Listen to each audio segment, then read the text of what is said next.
Members of Parliament, a good friend of mine that some of you might know as the anti-terrorist, thank you, he deserves everything, yeah.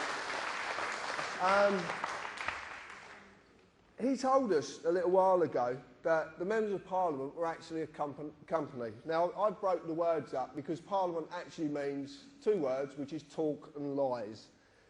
It's talk in French and Latin for lies. So it's talk lies, acts of talking lies. He said they're a company. So I don't really believe anything that people tell me, so I look for this information. And what I want to tell you today is not to believe a word I'm saying. And if you really do, if you class me in the so-called society we live in, I'm a tattooed carpenter with a Cockney accent. You know, would you believe me? Right. So look for this stuff yourself. Everything you're going to see today is factual. Absolutely factual. You can go and find this, bar one little bit that I'll explain later. So they're the directors of a company, and they've got this company number. It's that UC number there. That's their actual number, their company number. And because they are a company, and it literally is orchestrated, they will keep going in the same direction. It will never ever change. It's never changed, and it never will change, because it is orchestrated. A lot of people don't know that Tony Blair, Margaret Thatcher and John Major have something very, very significant in common, bar being prime ministers. And that is their cousins. And no one seems to know this. If you want to see this, go and get a copy of Kids' Trivial Pursuit, because it's one of the questions. There's little snippets everywhere. Everywhere. You just got to look.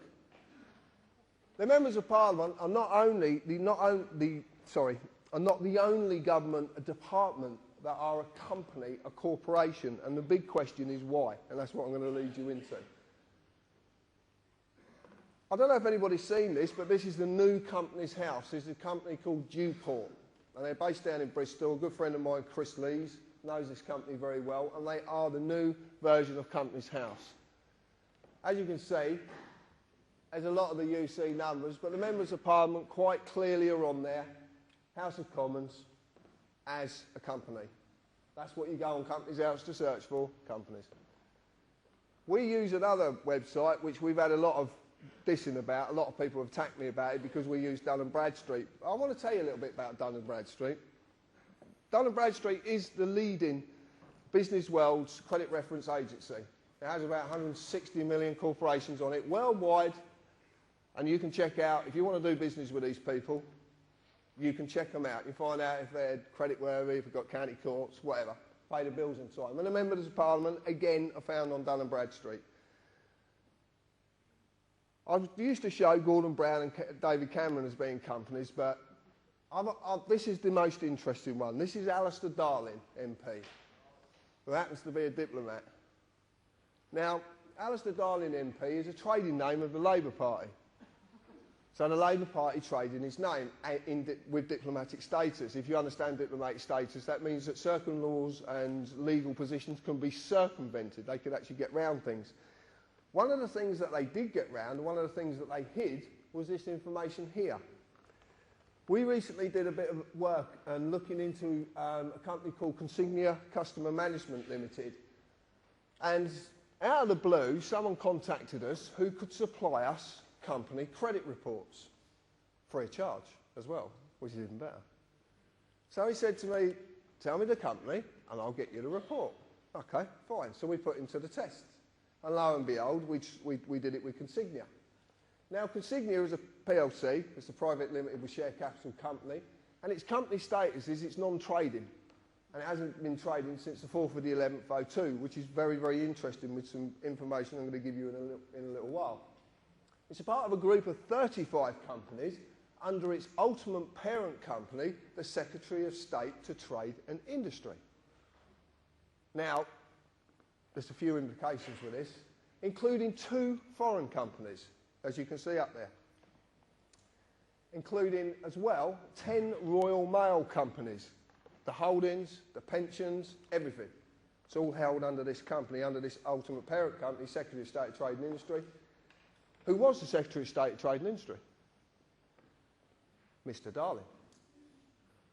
Now, I find that quite interesting, that a government position that is meant to be paid for off of taxpayers' money, off of your hard-earned money that's taken away from you, is the ultimate parent company of a group of companies.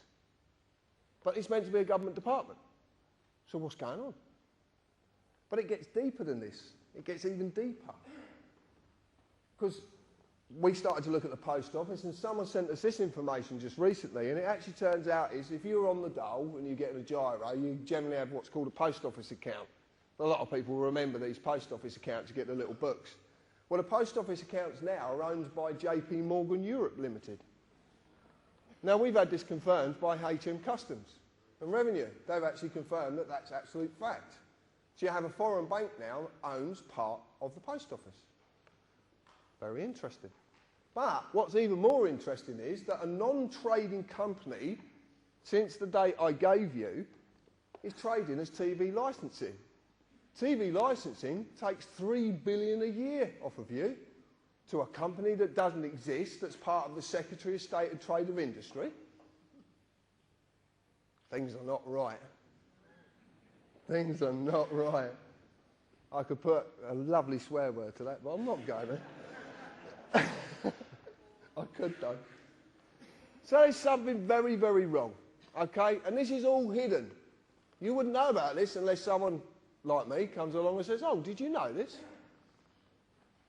So I started to look at politics, because I didn't understand politics. I certainly didn't understand what Parliament, like you can understand the formulation of Parliament, the history of Parliament. I understand that. But I looked at it, and I'm not going to read it out because it doesn't need to be read out because it says exactly what's clear. But the interesting part about it is what policy is, because it's actually a written contract.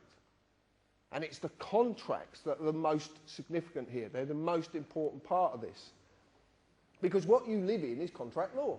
You live in the law of money. They call it the colour of law, the colour of money, but it is basically contract law. That's what you're living in. But it's done via deception, because you just don't know.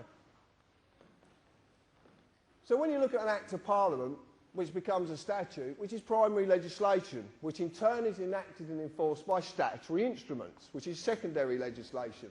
Council tax is a prime example. There's thousands of examples, but council tax is one that sort of hits home with people. Because people, I know, when I was speaking to a lady in a garage, and once she'd paid the council tax and all the bills, she actually had £20 to feed her child and herself every week. Now, there's something very wrong there, very wrong indeed. And the government said to her, well, if you quit your job, we'll look after you and pay the tax. But because she wants to go and do a job, she is penalised and survives on £20 a week. Most of you spend more on that when you go out for a meal. Just brings it home. It brings it home. So council tax is a statutory instrument. You can check this out for yourself. Go on the OPSIS site. Enacted on the 1st of April 1993 under its primary legislation, the Local Government Finance Act 1992. Now there's a little trick goes on with this. It's quite clever. Because if they put an act through, which they did the Terrorism Act is a classic example, well, I'll talk about that in a little bit later because something very significant about it. When they put an act through, they don't have to enact every part of the act. And have you ever read these things? Oh dear.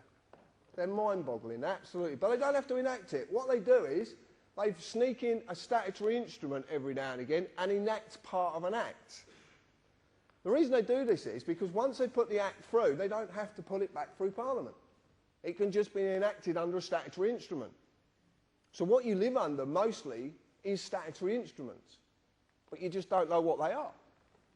Because in all the definitions I could find, and I've searched everywhere to find this, because I want to prove myself wrong, because that's the easiest, but it is a created, written, legal contract. It's contract. That's the point. I'd like you to remember that because it's going to come back a little bit later on.